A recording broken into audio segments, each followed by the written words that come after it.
மரியாதைக்குரிய தமிழக வெற்றி கழகத்தின் தலைவர் விஜய் அவர்களுக்கு வந்து ரொம்ப ரொம்ப தவறாக யாரோ கைட் பண்ணுறாங்க. இதான் நம்ம வந்து புரிஞ்சிக்க முடியுது. ரொம்ப தவறாக கைட் பண்ணுறாங்க. இந்த வந்து அதாவது சுப்ரீம் கோர்ட்டில் நாங்கள் சிபிஐ கேட்கலங்கிறாங்க. அன்றைக்கி கூட டிடிவி தினகரன் வந்து ஒரு தனியார் யூடியூப் சேனலில் வந்து அந்த பத்திரிகையாளர்கள்லாம் வச்சு ஒரு நிகழ்ச்சி மாதிரி நடந்துருந்துச்சு. அதில் ரொம்ப கரெக்டாக சொன்னார். அவர் வந்து என்ன சொல்கிறதுனா, அதுக்கு மேலே அவரால் பேச முடியாது, ஏன்னா அவர் இப்போ கூட்டணியில் இருக்கிறதுனால. இல்லைனா ஓப்பனாக கூட பேசுவார் அவர். அதாவது நான் எவ்வளவோ சொன்னேங்க அப்படின்றார். அவங்க கட்சி நிர்வாகி ஜானவரி கேசாமி நினைக்கிறேன், யாரையோ சொன்னார், அவர் பேரை சொல்லி சொன்னார். நான் எவ்வளோ சொன்னாங்க அவங்கக்கிட்ட, இப்படி போகாதீங்க, அவர் அவங்களா போய் அதில் வந்து சிக்கிக்கிட்ட மாதிரி ஆச்சுன்றார். இது அவரே கூட்டணியில் இருக்கிற அவரே சொல்கிறார். இன்றைக்கி ஒடிசாவுடைய எம்பி உதாரணம், நேற்று முந்தா நேற்றுலாம் பார்த்தீங்கன்னா உங்களுக்கு ஹிமந்தா பிஸ்வா சர்மாவில் இருந்து ஒரு கோடி உதாரணத்தை நம்மளால் அது தர முடியும். அஜித் பவார்லேருந்து எத்தனை I can you name it, I tell it, எத்தனை உதாரணங்கள் நம்மளால் சொல்ல முடியும். இப்போ உண்மையிலேயே விஜய்க்கு வந்து இருதலை கொல்லி பாம்பு மாதிரி இப்போ ஆகிட்டார் அவர். ஏன் அப்படின்னா, ஒரு நெருக்கடி, யாராலும் தரப்படாத நெருக்கடியை தானே தனக்கு வேண்டும் என்று ஏற்றுக்கொண்டவர் விஜய். நாங்கள் சிபிஐ கேட்கல அப்படிங்கிறாங்க. நீங்கள் சிபிஐ, நாங்கள் கேட்பது சிபிஐ அல்ல, எங்களுக்கு சிபிஐயின் மீது நம்பிக்கை இல்லை, நாங்கள் கேட்பது மாநில அரசினுடைய இதுதான், விசாரணை தான், அதை வந்து ஒரு நீதிபதியினுடைய தலைமையில் வரணும் அப்படிங்கிறது தான் நாங்கள் கேட்குறோம் அப்படின்னு தெளிவாக சொல்கிறதுக்கு ஏன் வாய் வரல உங்களுக்கு? தீர்ப்பை வந்து அவ்வளோ சிலாகிச்சார். அப்போவே நாமெல்லாம் பேசும்போது சொன்னோம், இந்த தீர்ப்பு வந்து அவருக்கு தான் பாதிப்பாக வரும். ஏன்னா இது வந்து வழக்கு சிபிஐ ரொம்ப ரொம்ப நேக்காக பண்ணாங்க பிஜேபி. இதில் யார் வின் பண்ணா அப்படின்னா பிஜேபி தான். அவர் பொறுத்த வரைக்கும் நல்லதோ கெட்டதோ அவர் நம்ம எதிர்க்கிறாரு, நம்ம கொள்கைக்கு எதிராக நிற்கிறாரு, காரணம் இல்லாமல் வந்து பாஜக வந்து வெற்றி பெறுவதற்கு வாய்ப்பாக அவருடைய அரசியல் பிரவேசத்தை அவர் அமைக்கிறாரு. இந்த குற்றச்சாட்டுகள்லாம் நம் தரப்பில் இருந்து வைக்கப்பட்டாலும் கூட திமுக அதிமுக என்கின்ற போட்டியை நம்ம எவ்வளோ ஆரோக்கியமாக பார்த்தோமோ, எப்படி அது ஆரோக்கியமாக பார்க்குறோம்னா, திமுக பாஜக என்பதற்கு பதிலாக திமுக அதிமுக எவ்வளோ ஆரோக்கியமாக பார்க்குறோம், அந்த மாதிரி தான் அவருடைய போட்டியை நம்ம ஆரோக்கியமாக பார்ப்போம், அது போட்டியாகும் பட்சத்தில். ஆனால் ஒரு ஆரோக்கியமாக வர இருந்த போட்டியை தனக்குத்தானே இப்படி ஒரு செல்ஃப் சூசைட் பண்ணிக்கிட்டாரு அப்படிங்கிறது தான் நம்முடைய மிகப்பெரிய வேதனை. இது போன்ற சூழலில் தான் அவருடைய அடுத்த, நீங்கள் அதிலிருந்து பாருங்களேன், அந்த சிபிஐ விசாரணைக்கு உத்தரவிட்ட நாளில் இருந்து அவருடைய டவுன்ஃபால் ஸ்டார்ட் ஆகிடுச்சு. அது வரைக்கும் நல்லாவே எழுச்சியாக தான் அப்படியே போய்கிட்டே இருந்தது, நல்லதோ கெட்டதோ அப்படியே போய்கிட்டே இருந்தது. அந்த சிபிஐ விசாரணைக்கு எடுத்ததிலிருந்து, ஏனென்றால் சிபிஐ என்ன செய்யும்னு நேற்று ஒரு உதாரணம் இருக்குது, இன்றைக்கி ஒரு உதாரணம் இருக்குது. அவரை மிக தவறாக, மீண்டும் இந்த காணொலி வாயிலாக நான் சொல்ல விரும்புவது தான், மிக தெளிவாக யாரோ தவறாக வழிகாட்டுறாங்க. இன்ன வரைக்கும் கூட அரசியலில் நடக்கிறதுக்கு முன்னாலும் ஒன்று கணிச்சிருக்கலாம். ஏன்னா அவர் சார்பாக பேசுகிறவங்க ரொம்ப வாய் விட்டுலாம் பேசுகிறார். ராதவர்ஜனா கடுமையாக ரொம்ப வாய் விடுறார், தேவையில்லாத லூஸ் டாக், ஏகப்பட்ட லூஸ் டாக். இது எல்லாத்துக்கும் யார் மேலே பழி போகுது அப்படின்னா விஜய் மேலே தான் போகுது. உண்மையிலேயே இன்னைக்கு விஜய் மாட்டியிருக்கிறார் அப்படின்னா அவருடைய அரைவே காட்டுத்தனத்தினால தான் பல இடங்களில் விஜய் மாட்டியிருக்கிறார். உள்ளுக்குள்ளே டெசிஷன் மேக்கிங்கில் யார் இருக்கான்னு நமக்கு தெரியாது, ஆனால் வெளியே ரொம்ப வாய் பேசுறது அவர் தான்.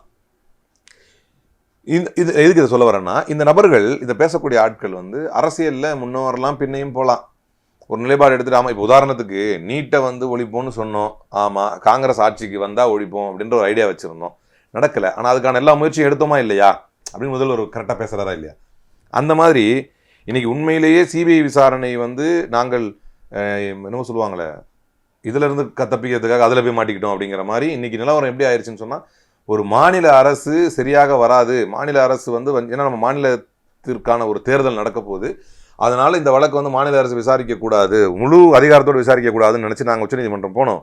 ஆனால் இன்றைக்கு சிபிஐகளை வந்து கொடுத்துட்டு அங்கேயே எங்களை அழுத்துறாங்க அப்படின்னு அந்த உண்மையை, இதை அரசியல் ரீதியாக ரொம்ப பலன் பெறும், அரசியல் ரீதியாக ரொம்ப யூஸ் ஆகும் இதை ஒத்துக்கிட்டாங்கன்னா. ஆனால் இந்த உண்மையை ஒத்துக்கிட்டா தன்னுடைய ஈகோ ஹர்ட் ஆகிடும், ஒத்துக்காமல் இருக்காங்க. இதுதான் உண்மை.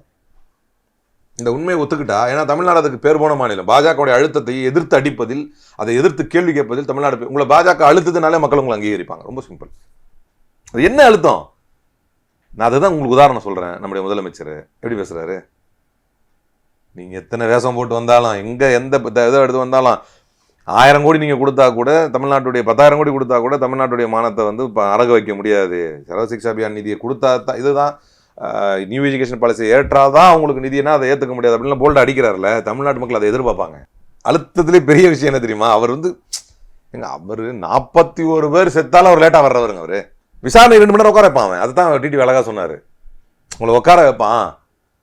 டிடிவி அதில் சொல்கிறாரு, அது எவ்வளோ பெரிய உங்களுக்கு ஏன்னா மனித உயிர்கள் இறப்பதை கூட பொருட்படுத்தாமல் நான் தாமதமாக வருவேன் என்ற பண்பு கொண்டவர், என்கின்ற கொள்கை கொண்டவர். அப்போ அவருக்கு அந்த 1 மணி நேரம் 2 மணி நேரம் ஹராஸ்மெண்ட் எப்படி இருக்கும்? ரொம்பலாம் தேவையில்லை. அந்த இனிஷியல் உள்ள என்ன பேசினாங்கன்றதெல்லாம் அப்பாற்பட்டது. பிஜேபி ஐயோ நம்ம கற்பனையாலாம் எதுவும் பேசலை, ட்ராக் ரெக்கார்டு இருக்கு. எந்தெந்த வழக்கெல்லாம் சிபிஐக்கு மாறியதோ நம்ம தமிழ்நாட்டில் டிடிவி தினகரன் உட்பட அவர்கள் எல்லோருடைய குடும்பம் அதைத்தான் அவர் சொல்லாமல் சொல்றாரு. இந்த பாஸ் என்கிற பாஸ்கரன் படத்தில் கையெழுத்து போடும்போது பண்ணாதீங்கன்னு ஓடிடுவான் பார்த்தீங்களா, அந்த மாதிரி டிடிவி தினகரன் வந்து சொல்றாரு, நான் எவ்வளவோ சொன்னேன் எப்பா போவாதேன்னு. இன்னைக்கு நாம் இதை வந்து நகைப்புக்குரியதாக எடுத்துட்டாலும் அவருடைய நிலைமை ரொம்ப கஷ்டம். நான் உண்மையிலேயே மரியாதைக்குரிய அண்ணன் தமிழக வெற்றி கழகத்தின் தலைவர் அண்ணன் விஜய் அவர்களுக்கு நான் வருத்தப்படுகிறேன். ஏன்னா அவர் வந்து ஏற்றுக்கொண்ட தலைவர்கள் எல்லாமே முற்போக்கு தலைவர்கள். ரொம்ப அரசியல் கைடன்ஸ் வந்து அரசியல் பொலிட்டிக்கல் கைடன்ஸ் வந்து மிகத்தவறாக அவருக்கு தர்றாங்க, மிகத்தவறாக கொடுக்குறாங்க. இன்னைக்கு நம்ம பேசிட்டு இருக்கிற இன்னைக்கு நிலவரத்துக்கு அவர் அண்ணன் விஜய் வந்து வெளியே வந்து ஓப்பனாக நான் சொல்கிறேன், எனக்கு அழுத்தம் கொடுக்கறது பாஜக தான் சொன்னால் மக்கள் ஆதரவு பெருகும் அவருக்கு. அதை சொல்லிட்டா எங்கள் தமிழ்நாடு அரசை வந்து பெருசாக மக்கள் நினச்சிக்குவாங்களோ, அவருக்கு அந்த பேலன்சிங் இவங்க சொல்லித்தர்றது தான். அப்படி கிடையாது. அப்போ அடுத்த கேள்வி வந்துடும், இது நீங்கள் சொல்லலை, ஏன் சொல்ல மாட்டேங்கிறாரு அப்படிங்கிற கேள்வியில் தான் இந்த அழுத்தத்தையே தாங்காதவர் தொடர் அழுத்தத்தை தாங்கி பர்ஃபார்மன்ஸ் கொடுத்துட்டு இருக்கிற தமிழ்நாடு அரசு எப்படி கேள்வி கேட்கலாங்கிற கொஸ்டின் அடுத்து ரைஸ் ஆகும். அதுக்காக யோசிக்கிறார். ஆனால் இப்போதான் நீங்கள் ஒரு கொள்கைவாதியாக இந்த இடத்துல ப்ரூவ் பண்ணணும். நான் அடிக்கடி சொல்கிறது தானே, இப்போ நீங்கள் பெரியார் ஏற்றுக்கிட்டீங்க, பெரியார் வந்து irrespective ஆஃப் எலக்டோரல் கெயின்ஸ் எது சரியோ அதை பேசுவார்.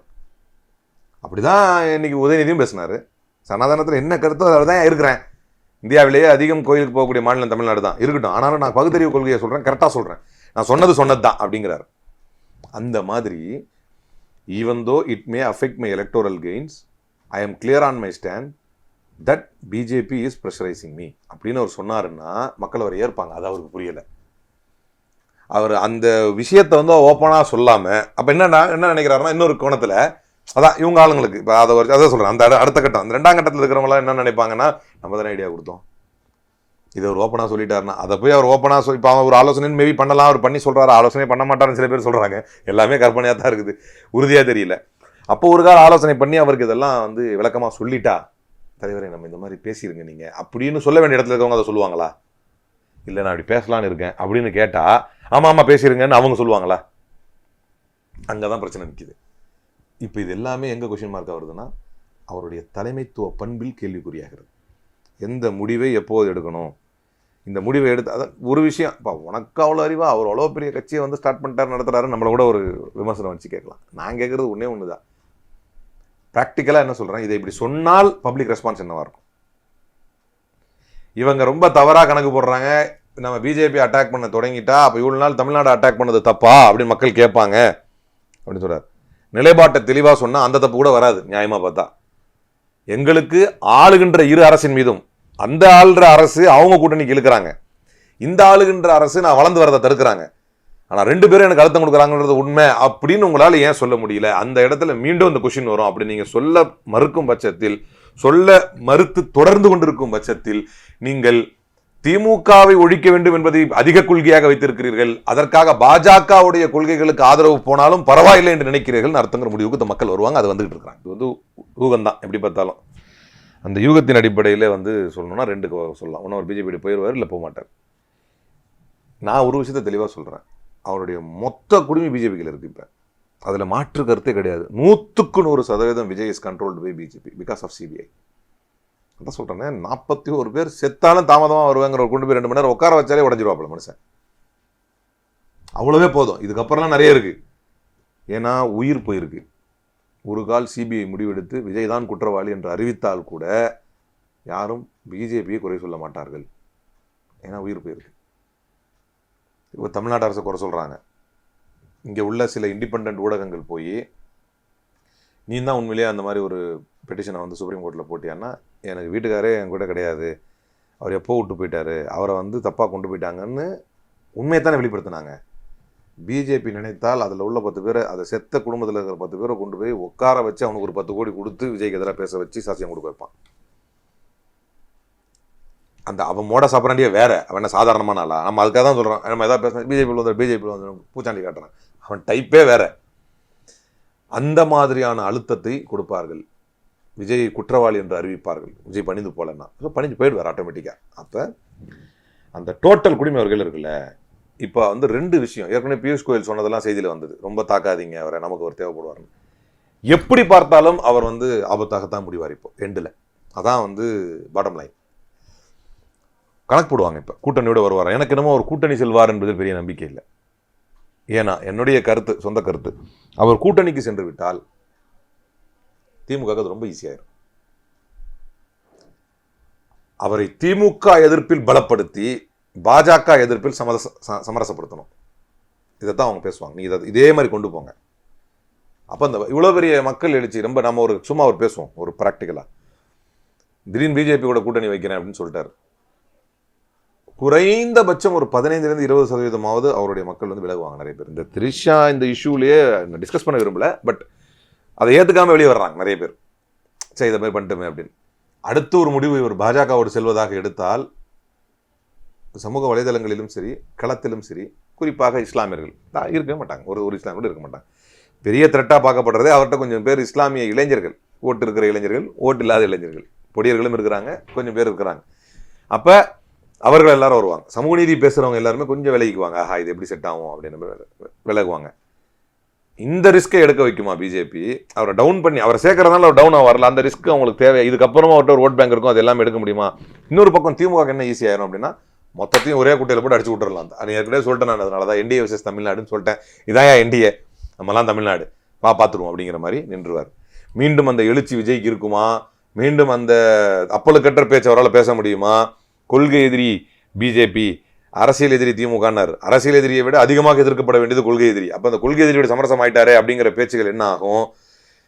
இது எல்லாவற்றையும் கருத்தில் கொண்டு, ஆனால் நீங்கள் சொல்கிற மாதிரியும் சில விஷயங்கள் இப்போ பார்த்தீங்கன்னா அவங்க பங்கேற்பாளர்கள் யாரும் விவாதங்களில் வர்றதில்லை. திடீர்னு ஒரு ஷிஃப்ட் அடிக்க பார்க்குறாங்களா, உத்தேசப்பட்டியில் கொடுத்துட்டாங்களா, இதுவும் இருக்குது. அதுக்கு தான் இதெல்லாம் சொல்லிக்கிட்டு இருக்கிறேன். ஒரு காலம் அவங்க போயிட்டாங்க அப்படின்னா இவ்வளோ பேக்லாஷ்லாம் இருக்குது. கன்சிடரேஷன் இருக்க வாய்ப்புலாம் இருக்குது. இதான் சொல்கிறேன், மொத்த குடும்பம் இப்படி பிடிச்சி வச்சிருக்கிறான். ஏன்னா அவன் என்னென்னலாம் பண்ணுவான் நமக்கு மற்ற எல்லா மாநிலத்தையும் பார்த்துருக்கோம், நம்ம மாநிலத்திலையும் பார்த்துருக்குறோம் நிறைய பேரை. சொல்லலாம். சமீபத்திய உதாரணம் டிடிவி உட்பட தூக்கு போட்டு தொங்கிடுவேன், கயிறு வேணும் அப்படின்னு பேசினவர் கூட இன்றைக்கி போய் சேர்ந்ததை வந்து நம்ம பார்த்தோம். நகை முரணது எப்படா இதுன்னு. அப்போ அழுத்திடுவாங்க. நீ அது அவரே சொன்னார். அமித்ஷா தான் எனக்கு கூப்பிட்டு சொன்னார் சேருன்னு. என்னையா கொடுமை இது, நீங்கள் ஒன்றா இருந்திருந்தீங்கன்னா அமித்ஷா வந்து பாருன்னு சொல்லியிருக்கலாம். சரி, அது ஒரு பக்கம் இருக்கட்டும். அப்போ மொத்த குடும்பம் அங்கே இருக்கும்போது இவர் பாஜகவிற்கு செல்ல வேண்டும் என்பது நீங்கள் சொல்கிற மாதிரி அழுத்தம் வரும். அதை ஏற்பதனால் பாஜகவிற்கு நன்மையான ஆலோசி பார்ப்பாங்க, நன்மை குறைவு. ஸோ அடுத்தடுத்து சர்க்கிள்களை விஜயால் சரி செய்ய முடியும். அதை சரி செய்தால் சர்வைவ் செய்வார்.